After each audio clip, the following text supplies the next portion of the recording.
Hello, and welcome to the Responsive Family Sleep Podcast. I'm your host, Kim Hawley, holistic sleep coach, lactation consultant, peaceful parenting educator, and mom. If you've ever felt overwhelmed by all the conflicting sleep info, frustrated with sleep information that just plain felt wrong, or search desperately for a truly gentle and responsive sleep approach, then you are in the right place. In each episode, we'll be answering your most pressing baby and toddler sleep questions, busting those sleep myths, and helping you understand truly developmental, biologically normal baby and toddler sleep, plus encouraging you to trust your intuition along the way. Let's get started. Hello, and welcome back to this week's podcast episode. I'm really excited for this topic. We are going to be talking all about community and the importance of parenting community. And I feel like this is something that so many parents struggle with, including myself as a parent. So I am totally not your expert on building parenting community. And I am really excited to have a guest here with me today who does so much more community building and wonderfulness. And Elizabeth, would you like to introduce yourself and share a little bit about the work that you do? Sure. My name is Elizabeth Hubley, and I run the Mama Love Collective, which is a group of women identifying people and mothers who support women identifying people and mothers. And so we're kind of in some ways our own audience. We work with people from pregnancy through now about age 10 or 12 is kind of the age of the kiddos of the parents in our groups. So pretty wide range. Start these groups. Actually, I had my daughter, and she was about 6 months old, and I was teaching a prenatal yoga class at Circle Yoga, and one of my students came to me and she said, you keep talking about how important it is to like go through this with other people, and I'm 42 and my friends have 10-year-olds or they're not having kids, and like I help. Like, how do you do this building community thing? And she said, I'd love to like turn to my neighbor at prenatal yoga and say like, hi, you're pregnant too. Can I have your number? But that's kind of awkward. So would you do like a group or something for us, the people in this class, because they're so wonderful and like we're all gonna have our babies and it'd be really nice to stay connected. So I was like, yeah, sure, let's do a 1 6-week session. I'm like 6 months ahead of you guys. I know some other things from coaching background and mental health background. And that was just over 8 years ago. And since then, I've had like 1,000 people come through our circles. We expanded. That was just for moms with newborns. And now we've expanded again from pregnancy kind of through elementary school age. So it's been a wild ride. It's not something I kind of set out to do, but I think, like you said, as a parent, I did not realize how important it was going to be to have people to count on for lots of different things. And so I know it's been a process for me and a process for all the people I've worked with. We like obviously went online during COVID, which was a bit wild. And then now Mhm. we're back mostly in person. We have a couple of virtual groups as well, and have definitely gotten a little bit more specialized, might not be the right word, but we have groups for specific audiences. So we have a newish circle called Navigating Neurodiversity for parents of neurodiverse kiddos, Why didn't you have which is that years ago? I know. So it's yeah, Love I'm that. slowly growing. Yeah, I love slowly that. growing. So we have a doula who leads our pregnancy circle, a parent coach who leads that navigating neurodiversity circle. We have a program called Motherhood Redefined, which is really kind of digging deep into the cultural context that we're in that really doesn't support mothers or Yeah. community, which I feel like is probably what we'll talk about some today Yes. of just, we have this idea that we've been kind of swimming in for our whole lives of like you can do it all alone, right? Like you Mm. got this. Like you're super mom, but yes, you are super mom and like you need other parents or super dad, right? You need other parents going through this with you. Yes. Peers and even non-parents who support you in other interest areas of your life, but this whole, rugged individualism is really just sets us up for feeling like failures, and it's just not how we're supposed to be raising kids. Not at all in isolation. It's so true, right? You feel like you should be able to be everything to your kiddo and everything to your partner and everything to your employer if you're working and do it all, and asking for help is a weakness. And that whole narrative is so just wrong, but also so detrimental Yeah, to it's so toxic. to everything. I was about to say to your mental health, but your physical health, your connection with your kiddos, your connection with other adults, like it's so bad. So bad. Yeah. So we talk about that in every single group just because it's what I mean, yes, we come together each week to be together in community, but beyond that, like you need more than just one support group a week. You need your life needs to be infused with all sorts of different helpers and support people and yeah. Yeah, so I imagine this is something that the point that you maybe teach a lot, but I know I say it a lot, right? That we weren't actually designed to raise children in nuclear families, right? We were designed to have these big sprawling support systems. And I love that you mentioned like it's not just about parents, right? It's about the people who support parents. Because like you're supposed to have the aunties and the aunties and the uncles and stuff that never had kids, and like all these people invested in us as parents and our kids to share some of that load, that it's actually really healthy to have all these people involved in supporting us, but also having their, relationships with the kiddos. Yeah. No, and I feel like especially when you have like a new baby, many people are like, how will I ever let anyone take care of this baby? Because it's very emotional for a lot of people and vulnerable time. But someone once said to me, like the more people that love your kids, just the more people they have looking out for them and encouraging them, and whether that's paid help in terms of like childcare, nannies, daycares, or just like neighbors, friends, related or non-related aunties and uncles, and all those other people in our Mhm. lives. So yeah, I think plus like supporting us, because I think one of the roots of the challenge of or one of the biggest challenges of being a parent is that often our kids' needs and our needs are different in the same moment. And I'm sure you see Mhm. this so much of like, I need to sleep at night. My baby needs to wake up for food or comfort or whatever they need to wake up for. And Mhm. it's just not a match. But if we're one person caring for one baby. Mhm. And it's like if there are other people there, whether it's giving us naps during the day or supporting us at night or, so many different, or providing resources like you are, it's just, it doesn't have to be that like my needs versus baby's needs. And then again, our culture that says you should not have needs as a parent, like the baby's needs come first always. And that's really hard too. So, Yeah, until we get to sleep, right? When actually the message often gets flipped, at least like in the mainstream way of talking, which is like babies don't get to have needs at night because you sleep train them and then your needs matter, right? Like, not right. that, I mean, obviously that's not how I work, but like that is such a popular narrative that Yeah. like it's babies' needs come first until it's sleep, and then it's okay to completely ignore their needs, which is like, again, so Also really problematic. toxic. Yeah, exactly. Yes. Like we set up this dichotomy of parent needs and baby's needs.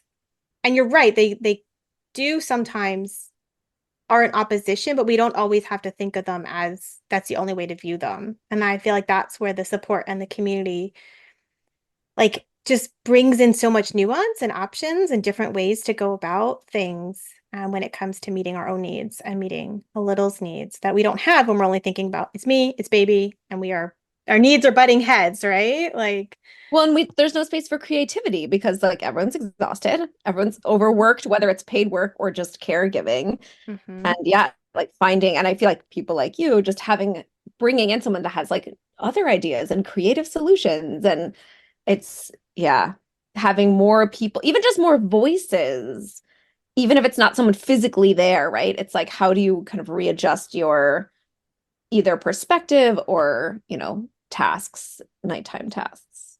yeah, absolutely. And I feel like especially when you're the first to have a baby, or like of your peer group, of your friend group, or everyone around you is maybe making really different parenting choices. And it's good to have a diversity of experiences, but it is also good to have parents who resonate with some part of your value set in parenting. It can be so hard when you're not connected on either, like in either way, right? So when I had my oldest, most of my friends were not having kiddos yet. And it was a weird shift, right? To be one of the first people. Like I had a couple girlfriends who'd had babies, but like the majority of my core friend group from college, from grad school hadn't yet. And it was weird because we were still friends and that was important, but also they weren't able to understand, in the same way that transition. And then it's like, what do you do with that? Like, which is Yeah, where I love your sort of your origin story of how you started doing this work kind of came out of that sentiment. Because it feels like dating. Like, do I go on a blind date with someone? Do I just ask some random mom in the wild to like meet? Like, it can be so, totally. especially for an introvert. And I'm such an introvert. So it's like, Oh, I just had a woman in a group yesterday who was like, I like picked up this mom at the playground, literally was like, "Hi, do you want to come over?" And she's like, I got all ready, I cleaned my house, like made snacks, and it just like really fell flat. Like we just did not connect. Like we had different views on parenting, and it just, she was like, it was so disappointing because like, just because you're in the same stage, like their kid's the same age as yours, or something like that, like it doesn't mean they're going to be your people. And I think that's the other piece that's so hard because again, like you're in this super vulnerable state. Like you just either had a baby or adopted a baby or, mhm. welcomed a baby into your home.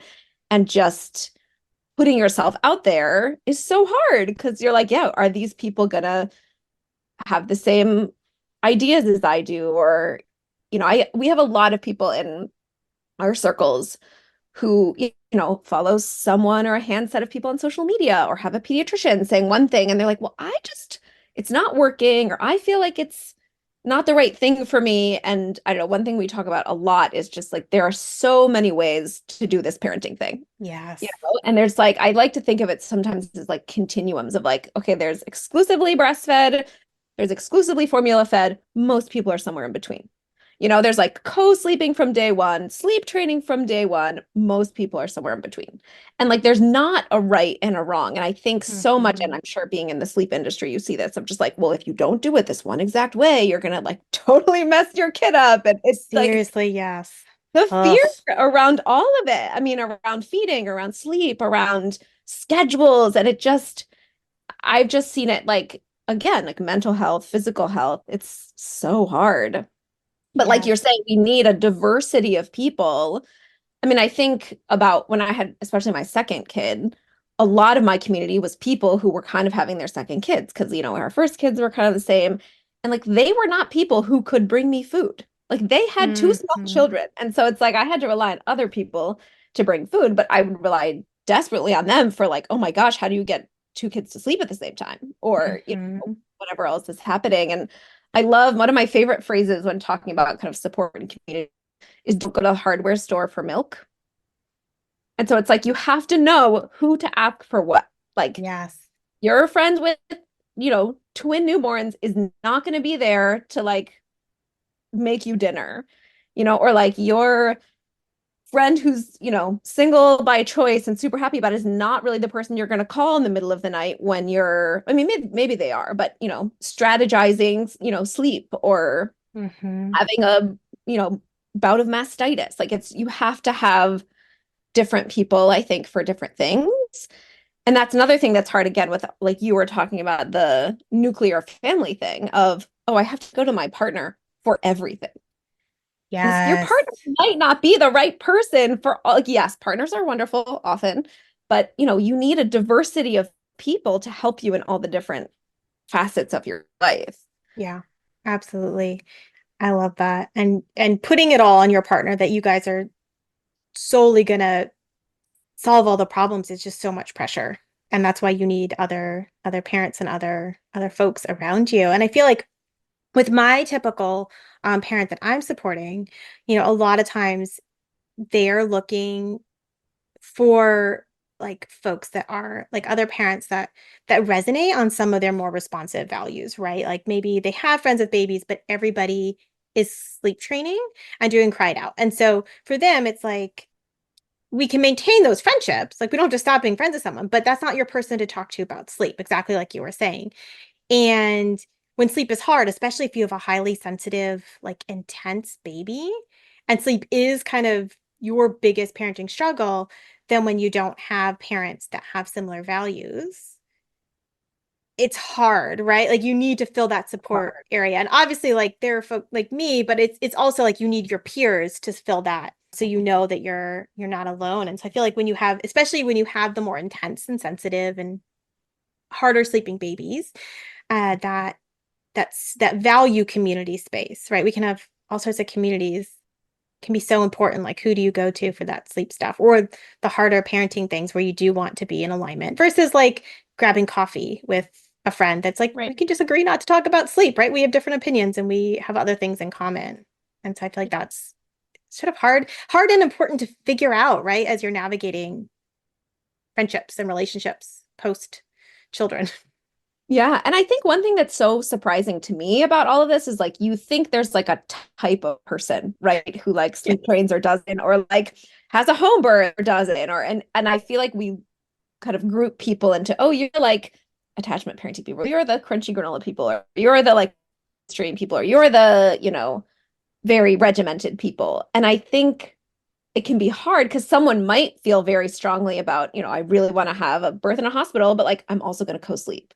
Or it might Mm-hmm. be I'm going to have a home birth, but like we're sleeping on separate surfaces, or and I think we often have this like, oh, there's this like type of parent I need to Yes. find.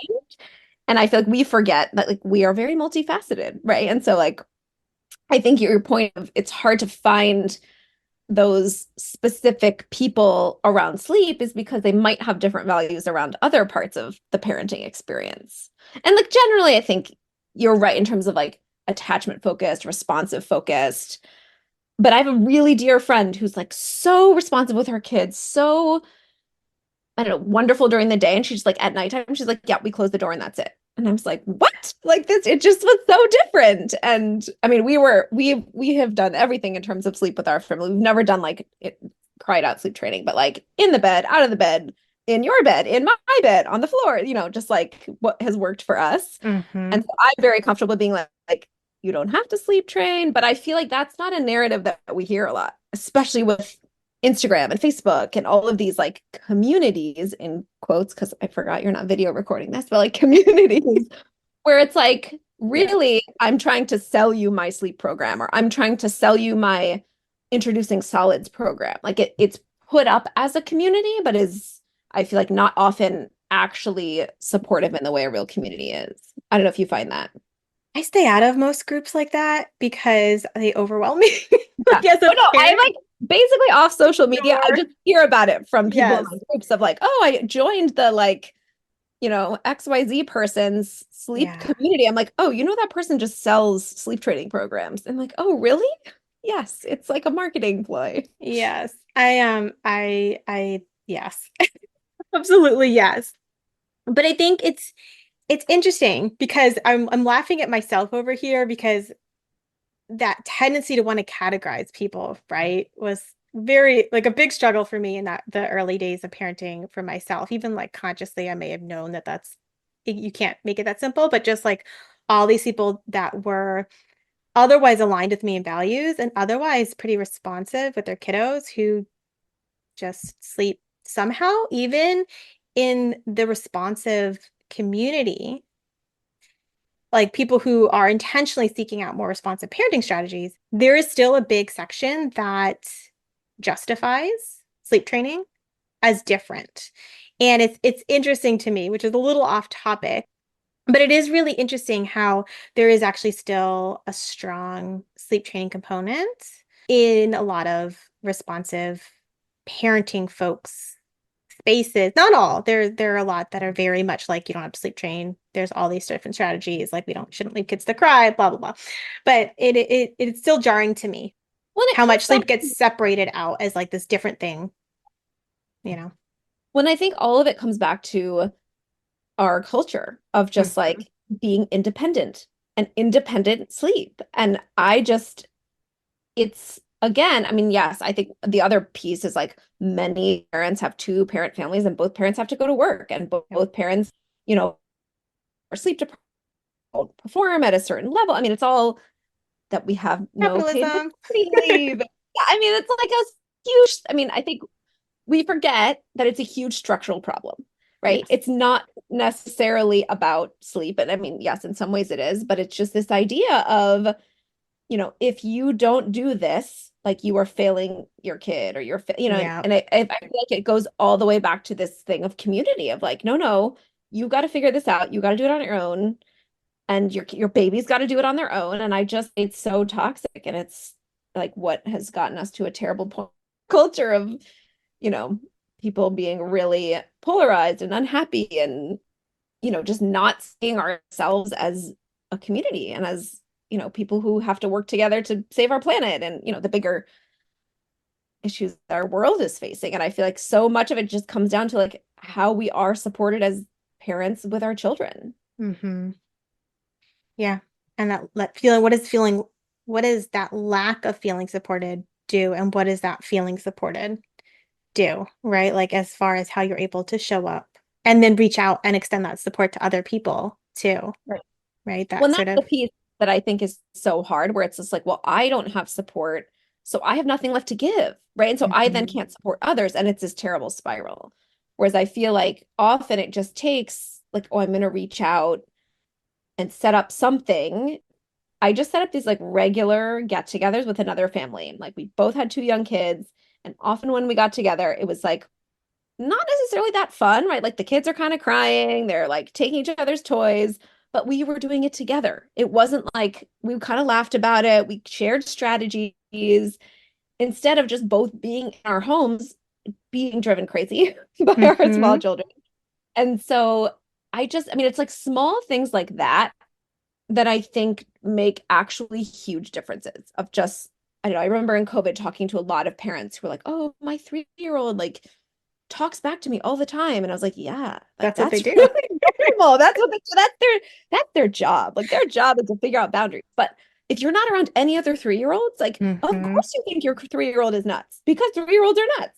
But it's also really normal that they're, having these behavioral. So I think the other piece to me, the community that's so important is just that like day to day, like we're in this together. I think it Yeah. also can really break down a lot of those barriers of like, oh, what way are you doing this or that? It's like everyone's kid has tantrums. Everyone Mhm. has meltdowns. And I think normalizing a lot of that is only done like when we're in person together with our kids. Yeah. Yeah, I feel like you're mentioning COVID. Like I feel like our immediate like block area of DC actually did some beautiful community building during COVID, right? Like it's a pretty good community block, but COVID meant that we did a lot of like happy hours and impromptu stuff outside where everyone was on the sidewalk. Everyone was trying to keep everyone's kids from not running into the street, right? And like there really was a lot more community and communal parenting because we're all like, oh my God, this is insane. And the only way we can hang out is outside on the sidewalk and or from our front porches. And it was like actually like looking back quite lovely because no one was traveling, no one was being DC busy, and everyone was doing a lot of outside parenting. So everyone was seeing everyone else's kids Oh, melt down or try to get themselves killed by a car or, whatever, like running in this street. And that day to day, exactly what you're talking about, that day to day being in each other's spaces, I feel like was really, really lovely and like a nice foundation. And then people got busier. We're like, oh, back to this, like people doing a million things, which is lovely in its own way. But for that, everyone kind of being around each other to build that when it was like out of connection. necessity, like you're saying, Hmm. like you had to prevent kids from going in the streets. Like we just had to do it together. Whereas I feel like, and the absence of for many people like paid childcare or Hmm. support. But I'm also just like, can't we keep doing that even though we I don't like know. Yes. need it? Yeah. But like I feel like for a lot of the kids around my daughter's age, she's 6, who were toddlers right at the beginning of the pandemic, what it did is it gave us all a lot of comfort with parenting each other's kids when the kids are outside. And like I love that now still that everyone, or not everyone, most people who are out regularly in my like on my block are really comfortable with somebody else stepping in and doing the like, kids are fighting management, right? Yeah, that's Um, amazing. and gently correcting. And we do not all parent the same way at all, but everyone is on the same basic, like, let's not shame the kids. Let's like try to give them some space. No one's super hovering, no one's super harsh. And within that, it's like an acceptable amount of variation. And no one's like, I'm scared to step in because it's not my kid. Cause I'm like, we've been through this for like, you know, years now. And it's lovely. And I feel like that's something parents need more of is that space where we get that day to day and we Yeah. get that interaction in different ways, whether that's like us in my blog versus or like a community space where we're regularly coming together around intentional community or whatever it is to have that time around each other and just yeah, everyone's kids melt down. Like everyone's 3-year-old is sassy. That's why they call them three-nagers. Exactly. Everyone's newborn cries, like. That's what your point though about like there are different parenting styles. I feel like that's the other piece of like you might not find your like bestie who has kids the same age as your kids and parents the same way, but like they can still be a part of your community. Hmm. And I think that piece, like you said, like especially when it's proximity, like they might not parent the same way you do, but like if you can have kind of ground rules and you're all kind of mostly comfortable, I feel like that's fantastic. Like that's one piece of your community puzzle. Yep. Then maybe you have someone else who you like, yes, like we can talk about sleep together, we can talk about picky eating together, we can talk about, but I think that's the other thing is people are so focused on, like, well, this person has to like have the same interests as me, be the same age as me, have the same age kids, Hmm. and like that can be hard. And I think leaning into, okay, this person is not maybe going to be the person I would go on vacation with, but like it's great to hang out with them and have happy hour on a Tuesday afternoon in COVID or. Yeah. I love that as like one piece, right? And that it's okay for your kiddos, especially as they grow, to be exposed to adults stepping in like a parenting role, right? That are going to do things a bit differently, as long as we're within reasonable boundaries, Yeah, obviously. But that's nice, and that you're right. That some of these more, I don't know, contentious or value I don't know, like you were saying, eating, right? Sleeping, some of these harder topics, we can be more selective who we talk with. Like honestly, I don't talk about my work with any of my neighbors. Like, I mean, they know what I do. Well, some of them know what I do. But my husband will be like, "Why aren't you talking up like when I release my podcast? Why aren't you talking up your podcast?" And I'm like, "I don't want to talk about sleep with my neighbors because we're not going to agree."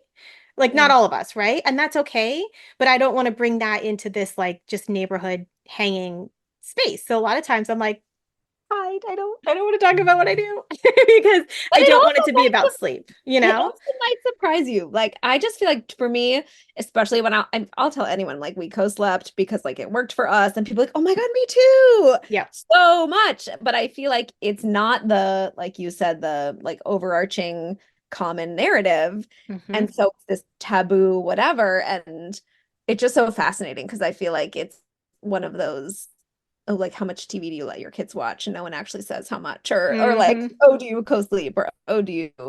So I think sometimes it's almost this like subversive, like, oh, if I can go and be vulnerable about it, of like, yeah, sleep is hard at our house. And I definitely had to have a, deeply feeling, highly sensitive kid who needed lots and lots of sleep support. Yeah. And like you do find other people who have that, but it does take saying, like, hey, I'm doing things a little differently. Yeah. And you might get people that are like, oh, you're weird. And you're like, well, I'm not everyone's cup of tea. Or like, maybe we have something else in common. Like, we'll cook together, but like, we're not gonna go there on that. Exactly. It's like sometimes like both my kids are kind of intense and we'll regularly, talk about of the people we know. Some of them have intense or very high energy kids, and some of them have really very easygoing kiddos. And there are times when like we're feeling more tapped out by our own kiddos, where I'm like, I don't know that I want to talk about parenting with someone who has a really easy kid because Totally. there's no way they understand the reality. I'm not saying it's not hard if you have an easy kid, because parenting is always can be hard. But like sometimes you just need to be with the people who understand that specific part of parenting that you're finding particularly hard. And sometimes you're just gonna go out and hang with your neighbors or go to the parenting meetup and just, you know, it's it doesn't have to be always about that specific area of parenting. I think that comes back to what you're saying about like different pieces of your community and like who can fill what need, right? That it doesn't have to be all one person or all one way of looking at it. So yeah, I love that aspect. So for a parent that is struggling to find community, what are your thoughts? Because I'll be honest, this has been one of my biggest parenting struggles throughout parenting. And I think part of it has been living in DC, where I felt like every time we found a few families that we really liked, they moved, right? Like for the Totally. longest time, my husband and I would always joke that as soon as we found a family where we liked both parts of the couple, like we Mhm. could hang out with as a family, they were going to move within the next year. And it seemed to be true. And then A it settled curse. down. And then Yeah. now our favorite neighbors are moving because they're military. And we're like perfect neighbors. So I feel like this can be such a struggle. Like where do you start? What do you do? Yeah, that part I think is so hard. And I mean, I think you were talking about specifically like other parent friends, right? Like parent, Mm-hmm. because I think a lot of people think about community as like grandparents and other, and like, and again, it's a DC thing. A lot of people here don't have families. So it's like Yep. lots and lots of community is lacking. And I mean, I think there's lots of different ways. I think there's this specific, like, I'm going to meet parents whose kids are the same age as my kids. If your kid is in school or daycare, like who is their friend at daycare or at school? Like, can Mm-hmm. you try to get together with them? We started at a park. So it's like we get a feel for, are we, friends, then have someone over that, often our kids pick people that maybe, like you were saying, like we don't get along with the parents as much, or one parent or the other parent. But I think that can be one place. I think it's where a lot of people start, just with like, if my kid is happily playing on the playground with other kid, like I'm happy, like they're not Mm-hmm. me, we're not, there's not so much drama. And some schools even do like school-wide play dates or at birthday parties. And so just like kind of getting a sense of people there. You can be that like very brave, courageous person that's like, I'm just gonna like go to a playground and say hi to people and introduce myself. And as you said, as an introvert can be incredibly hard and challenging and putting yourself out there. I think joining obviously like a specific group or circle, like parents, I think as your kids get older, it gets harder and harder, right? Because it's like, oh, there's lots of groups for parents with new babies, right? Or like parents of toddlers. There's like music classes, or there's ballet, or that, like you can sign them up for things and show up, and Mm-hmm. kind of other parents there are looking to meet other parents. By elementary school, though, I feel like it gets a little trickier. Your kids are 6 and 11. 11. Yeah. Yep. And then you're just like, oh my God, well, how do I even navigate all of this with kids and parents? I do feel like we've done a lot, especially, I mean, of COVID, post-COVID, connecting with our neighbors. Like you were saying, just Mm-hmm. on our block, there's 5 families that have kids going to our local elementary school. And so just like we started just like walking to school kind of together and getting each other's numbers. And actually 3 years ago, I had a challenge where I had to get both my kids to different schools at the exact same time Been there. Oof. because preschool, yeah, preschool and elementary school. And my husband works out of the home 3 days a week. And so it was like we couldn't even, one takes one and one take the other. And so I was like, guys, what if we just like, it's so silly. We're all walking our kids to school the same direction every day. So like, what if we just each family took a day to walk the kids to school? Because like they could walk my daughter while I took my son to preschool. And Mm-hmm. we're still doing it 3 years later. I And love like we that. just, and it's not necessarily the same day every week, but now like other families in the neighborhood are like, oh, you guys have the walking club. Like that's so cool. We should do that. But I think like you were saying with COVID, a lot of these things come out of necessity rather than just like organically. So I was Mm-hmm. literally like, I need someone to take one of my kids to school, or someone's going to be late, which is not the end of the world. But I was like, I think I can figure this out with some support. And so it was just, the other families were interested because, everyone's different work schedules, and elementary school drop off is like 9 o'clock, which you're like, don't some people start working by then? And so, yeah, I mean, I just feel like some things like that you just have to be like I don't know, countercultural one that's like, I'm sure I could pay someone to take my kid to school, or I could drive them both, but it's like, what if instead you just do this communal thing and like each person takes a day? And I don't know, it felt weird at first because I was like, this is not something people do really. But I was also like, I don't care. I do a lot of things in parenting that other people don't do or aren't mainstream, or, and let's see how this works. And it turned into like, I would say once every couple months, we'd all just like get together and barbecue on a Friday night. Or, then often it's, oh, I'm like running home from an appointment. I can't get there. Can you just grab my kid at pickup? And Mm-hmm. it has really turned into a real community when it started as like, oh, who can walk my kid to school 3 days a week? And I feel like that's so much about admitting that you need help, right? And being Yeah. willing to accept help Right. and normalizing that we should be doing these things for each other if we're in a space that we have a network set up like that, right? Where everyone is taking their kid to the same school or the same daycare.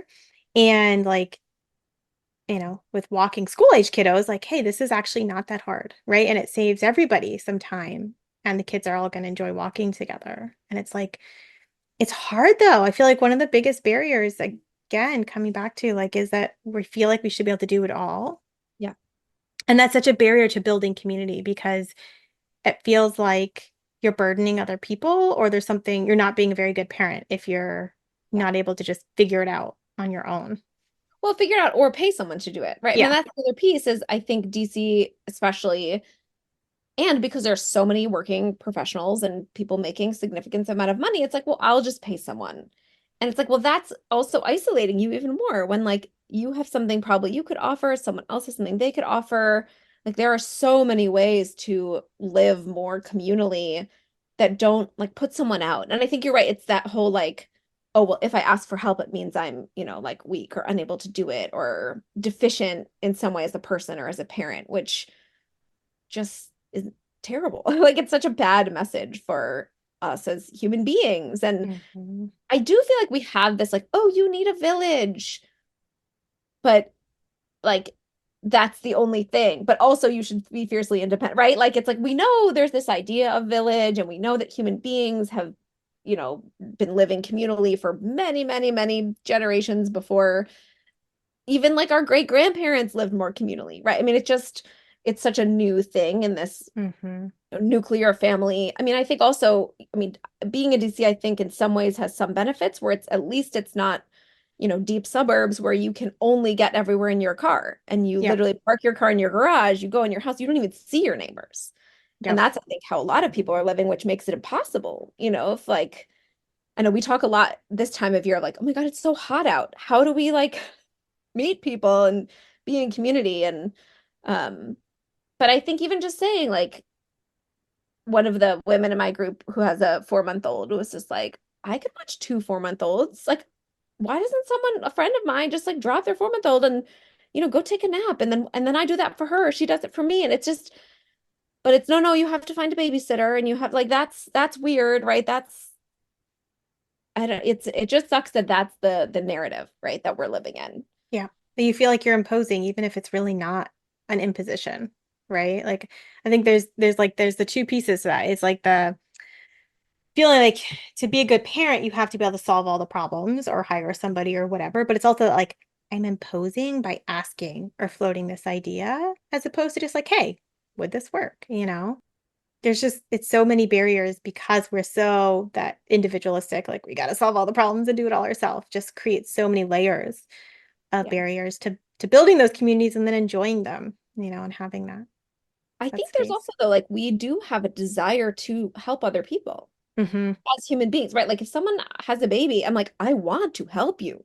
Like I Mm-hmm. want to know what you like. I will drop off food. I will, come do your dishes. I will, I think people want to be helpful, but I think the other piece is not knowing how to ask, right? If that person really wants to help, the right person to ask for the right thing, right? And I Mm-hmm. think it gets set up even from those newborn days, right? Where someone comes over and they're like, "Oh yeah, I'll hold your baby." And you're like, "I want to hold my baby. Will you just do my dishes?" Yeah. Or will you just cook food? And I think it starts, I mean, there of the disconnect of like how to help or feeling obligated to help.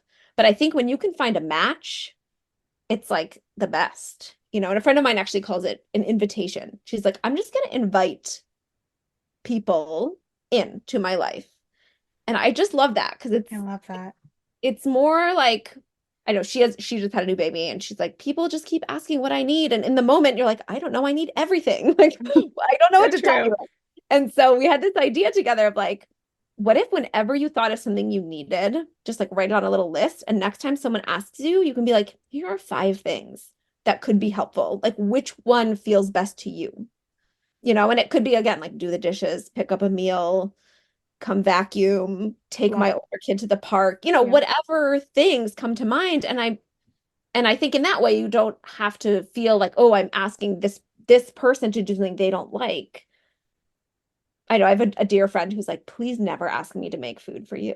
Like I don't like cooking. Like I will buy you takeout. I will, but like I don't Mhm. like cooking. Please don't. And I'm like, it's so good to know that. But like she's Yes. so good for so many other things. But it's hard to kind of sort through all of that again amidst the cultural pressure of you should, I mean, that's the other thing we haven't really talked about. Like you shouldn't have needs. Parents Hmm. shouldn't have needs, right? You're only there to serve the needs of your small children, right? And that part I think is really, really hard too. Like then we also forget what we need. Like someone asks you, what do you need? And you're like, well, I don't even know because I'm not supposed to have needs. Yeah. I mean, that's such a big piece for me, like in the work that I'm doing, that like we can't wait until some arbitrary time in the future to start paying attention to our own needs. And like it doesn't again have to be in opposition to caring and responding to your baby, but we do need to find like realistic ways to connect with your needs and what helps you feel like you're taking care of yourself, realistic to where you're at in parenting. And, you know, I love the idea of making a list, right? Like in a place when you're feeling, resourceful or regulated, or just having a note on your phone and then being like, hey, here, yes. Like, Right? How can I help? Okay, here's some ideas. A friend because of I mine think had a list on her fridge when they had a new baby, and it was I like love that. start laundry, fold laundry. There's things like you all know, running a household, there's literally always something to do, you know. Hmm. But it's also hard to be like, "Hi, could you vacuum? Could you vacuum my floor?" You know. Yeah. And unless people I like let them self-select, right? Or some people really don't want somebody else in their kitchen, right? But have no problem being like, can you go walk the dog? Or whatever, because we're all individuals and some things feel too personal or some things feel like, oh yes, I would love someone to come in and cook for me. I like bring me all the food, right? Like Yeah. And um I think also in different times we have different needs. Like sometimes, like, yes, please come hold the baby. I'm touched out. But the next day I'll be like, no, no, I'm good. I want snuggles. Like, can you mow the lawn? Because that's what I was gonna do, you know? mhm. I think that's the other piece that's so hard of like not necessarily knowing in a given moment what would be most helpful. And I think that comes back to just not having a cultural practice or cultural norm around, I don't know, like coming in with an open mind and being able to speak what you need in that moment. Like, I don't know, just being able to come in and be like, would you like me to do X, Y, or Z? Or, you know, what do you need? I just feel like we're also used to not asking for our needs in those types of situations, that there's like genuine overwhelm sometimes in not knowing what you need, especially in moments of like increased stress. Like that's Yeah. the worst thing to do into like a stress time, is to ask somebody, what can I do for you? Because like you just have too many other things going on. But just also we're not used to speaking up and being like, actually, I'd love it if you'd walk the dog and then put my dishes, like my clean dishes away, so I can put things in the dishwasher. And that feels again, kind of feels like, directly asking for a lot of people. And I feel like this actually all relates to the wider piece of community. Like, what is community? Like, what community do you need? And I think that's the other thing of I like, love oh, that. we need this like we know we need this village and we know. And I think some people are like, I want someone to take care of all of the chores so I can be with my kids. And other people are like, no, no, I want to do those things and like have someone play with my kids. And like obviously Hmm. probably it's some of both. But I think, the other piece is like, where do you need support? And like maybe it's you need people to go out with. Like there are some people I feel like who really deeply miss the like going out to a restaurant or a bar, being social in that way.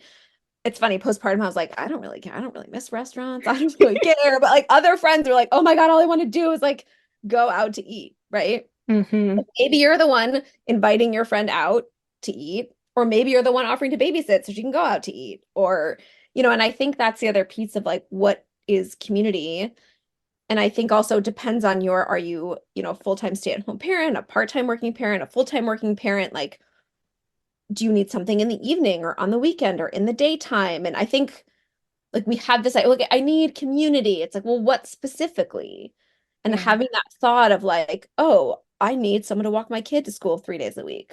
Or, and maybe that's the need that then is answered by community, or what I need a group of people that I can hang out and talk about my kid with, or I need a group of, I think, and I think a lot of people, especially who come to our groups, it's like, I want a group of people, not like I have many individual like friends or family members, Mm, neighbors or whatever, but not like a group that feels like we're all in it together. And I feel like for many people growing up, you have groups of friends, you have college, you have grad school, and it's like groups of people doing things. And I feel like in adulthood, that really starts to fall apart. yes. And I think Yes. it's I don't know, for a lot of people, and maybe it is I need one-on-one, maybe I need to go out, maybe I need to stay in, but like I find a lot of people want a group of people that understand them. And I think the other piece about that as an adult is like you might not find that in parent friends, but maybe you find it in like a hobby or like Mm, a passion, or like a friend of mine is taking pottery classes and she's like, this is so cool. Like I go to pottery, it's like the same people. We've started to get like have a community, and it's like some of them are parents and some of them are not, but they support her as a human being. And I feel like because of all the things we've talked about of like there are attachment based and there are other different parenting styles. There are people working and not working, and finding often like a group of five or more people in the same, situation, same age kids, same, interests is really challenging. But I wonder if mhm. there are other ways, or like teams. Like when my son was 4, I went back to playing rugby. And I was like, this is so cool to be like with a group of people with a common goal. And just, I don't know, it filled an area for me that like I wasn't necessarily around parenting, but like me as a human, if that makes Yeah. sense. Yeah. No, I 3 kids, they're not exactly the same, but like my first marathon, I trained with a running group, right? Because Nice. Yeah. that was a huge thing to take on. And so like being around everyone training for Marine Corps, and many of them for the first time, though not all of them, was really, really lovely. And that that place, I like that. I think that's another way to think about community is feeling it in different ways. That communal piece is lovely to have with parenting, and also we can fill that communal need, like just human communal need, in Mhm. other ways, and that can still fill you up, even if you'd ideally like to have it in the parenting space as well and you're struggling in that. I think having that other ways to be in community with other people can be Yeah. really lovely. I love And I that. think in the parenting space, it gets, I don't know if easier is the right word, but I feel like if you have a kiddo with a certain temperament or need or interest, like I think that can be a way to kind of find others similar. I don't know if you were finding that with your kind of school age kids, if it's like, oh, the kids who were like play soccer together, and then you get to meet the soccer parents or I other mean, interests. for us, it's really been place-based, like Hmm. having so many families with similar age kids and then having gotten so close during COVID. We are not a good example of like making friends through school because both me and my husband are like, ugh. Like Yeah. being in a huge crowded thing with lots of parents and small talk is like neither of our thing. Like neither of us are big Yeah. on small talk. And like there's the milling parents around, and like it's neither of our kids are not super into any specific thing. So that's part of it also. It's that it's, big school wide things. And so um we have been lucky that a lot of our community with our kids being older has been like geographic, and then sure they have their friends that they play with that we are fine to coordinate stuff with. But I feel like for me it's like parent friends, and then I have some parent friends like via work, right, that we've connected. But other people do. Like I said, we are the worst people to be an example of community building. We're very lucky, but I am always like it is one of the hardest things, especially for introverts. Also, They though, I feel like like, if you have your people, like if you found your people on your block, then like you don't need to do the small talk thing. yeah. Like that's exhausting. Yeah, I'm not the biggest fan of small talk either. I But I depends love because how you I'm like, openly I'm like, I don't want a social today, so I'm not coming out. It's like kind of getting to the point where I'm like, I'm feeling very introverted and unsocial today. Yeah, And just loving being in spaces where like you can actually own that. Everyone doesn't have to be an extrovert and want to be involved in everything to still want to be as part of a community. And I think that's something I know I've struggled with as a parent is that like pressure to be up to the social standards of some of the more social extroverts. When I'm like, I'm a social introvert, like I don't want to do 10 things in a weekend. Like I look at some of my neighbors and I'm like, "Whew, that exhausts me, but they thrive on it. So it's lovely. It just speaks to different needs, right? Around social connection. totally. Well, that's why the other question of like, what do you personally need from community, right? Yeah. Like it's not 10 things a weekend. Maybe it's two.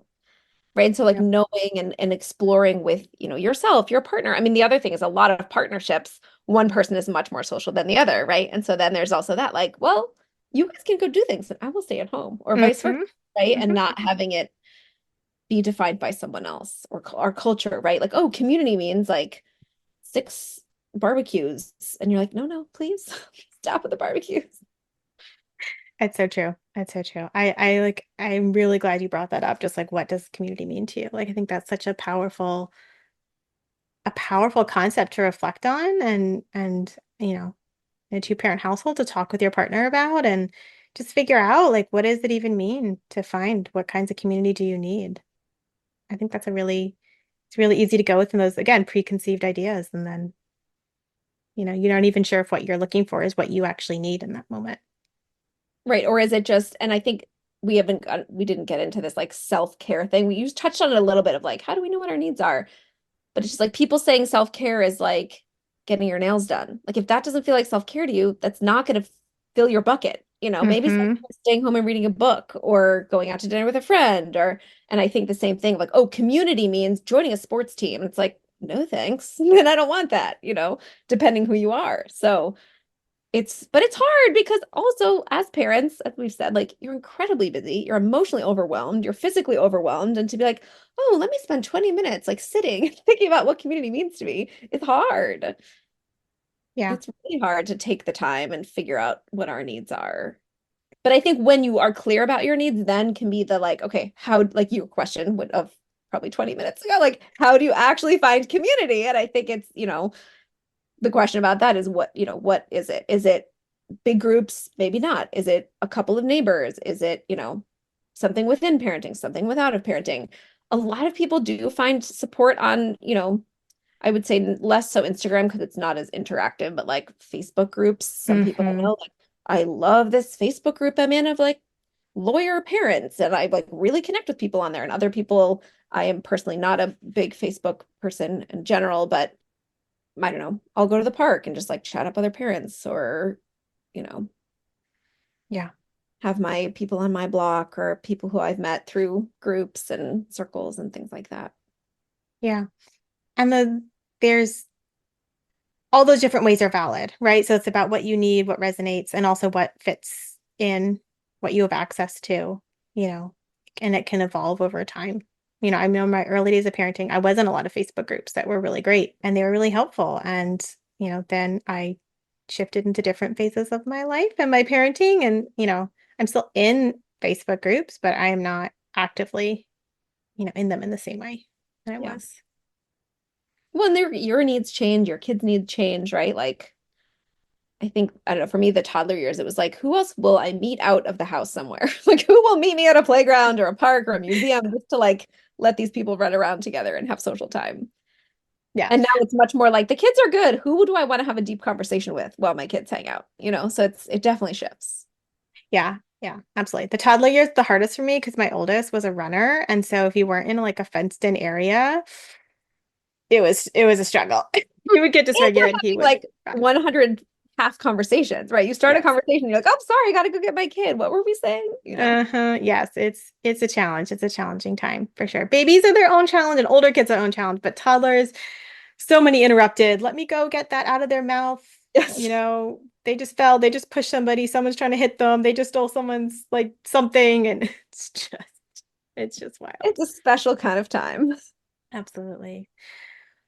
Well, I mean, I feel like there's so much good in kind of wrapping up our conversation around like what do people need in community and what we were just talking about. But do you feel like there's anything else as a parent's kind of grappling with how do I build this community for myself? Anything we haven't talked about that you want to kind of leave parents with for today? I mean, one of the things I always like to share is just to like be gentle with yourself. And I feel like Yeah. we talked about this at the beginning of like we are in this culture that says like you should be able to do it all alone. If you don't, you're failing, right? And I feel like often we try to build community and it's not as easy as we think, right? Like you put yourself Mm-hmm. out there, you invite a friend or a new friend over, and then it like doesn't work out. That's okay, and it's like we're all learning, we're all trying to figure it out, being gentle, realizing like you might dive headfirst in with like a new group of people and then realize like it's not the right thing and do something else. I guess, I mean, I think of this with all things parenting of like, give yourself some grace. Mm-hmm. Don't be so hard on yourself about it. And also realize like you are operating within the system that does not support you. Yeah. Oh, and it just like, I read an article when I feel like I maybe just had my second child. It was a woman who'd done all this research around the world of different parents and which parents were happiest and most supported. And obviously, US parents were like one of the least supported parents. Mm-hmm. The author or the interviewer of interviewing this woman who had written this book or article was like, "What is your advice to, American US based parents?" And she was like, "It's not your fault." And I was like, that is so nice. Like, it's just Yes. because it's not your fault. Like, we're literally operating in a system that does not support us, right? Like, Mm-hmm. under-resourced in every way. And it just like, it's going to be hard to build community, right? And it's going to be hard to parent, and it's going to be hard to, support yourself and your family and not feel like you're screwing something up because that's what our culture tells us. So, grace, kindness to yourself, know that you will find your people because I feel like everyone ends up finding their people at some point. Even if they then move away, you can go visit them. We just went and visited some friends in Colorado who we met in DC like a decade ago, and Oh, I love they that. left. And I was like, you know what? There are airplanes. So, you know, I love that. yeah. Well, I know that you do a lot of stuff in person, but maybe do you have some virtual stuff too? Yeah, So let's shout out where folks can find you for the DC sure. locals and for the not locals. Awesome. Yeah. So most of our groups are in person, actually in my home in Silver Spring, Maryland. I have a screened-in porch that we built during I COVID love that that. is now our little home base. I call it the backyard revolution. So we talk about all sorts of stuff just like this. And most of our groups are parents of newborns, toddlers, and then up again through elementary school age. Our current virtual circles are pregnancy circle, which is online on Monday evenings. We have the navigating neurodiversity circle, which is also online. It's mid-session, but that is Fridays at noon. Currently, we'll have another session open in the fall. But basically everything's on the website, themamalovecollective.com. We are very poor at social media because we are prioritizing our in-person kind of connections and support. So email is definitely the best way, or through our website to kind of reach out.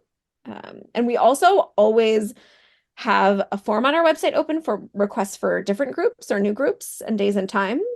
So we definitely take that into consideration. So if anyone's interested in a specific group or day or time, reach out, because that's really how we have been doing, is kind of meeting the needs of the community and people who reach out to us. So definitely open to new ideas as well. I love that. Thank you so much for chatting with me and sharing your wisdom about community, Elizabeth. I really appreciate it. Yeah, thank you for sharing so much too about your own journey with the community and for all the awesome work you do supporting families. Oh, thank you. Thank you for joining me today. I hope this episode left you feeling more informed, confident, and encouraged on your sleep journey. And just a reminder before you go that nothing in this episode is individualized to your specific sleep situation, nor is it to be taken as medical advice. Take what resonates, ignore what doesn't, and check with your healthcare provider about any medical concerns. Take a moment to subscribe to this podcast so that you'll never miss an episode. And take a moment to rate, review, or share an episode you love on social media. All of that helps parents just like you find me, this podcast, and this gentle and responsive sleep information. I'll see you next time.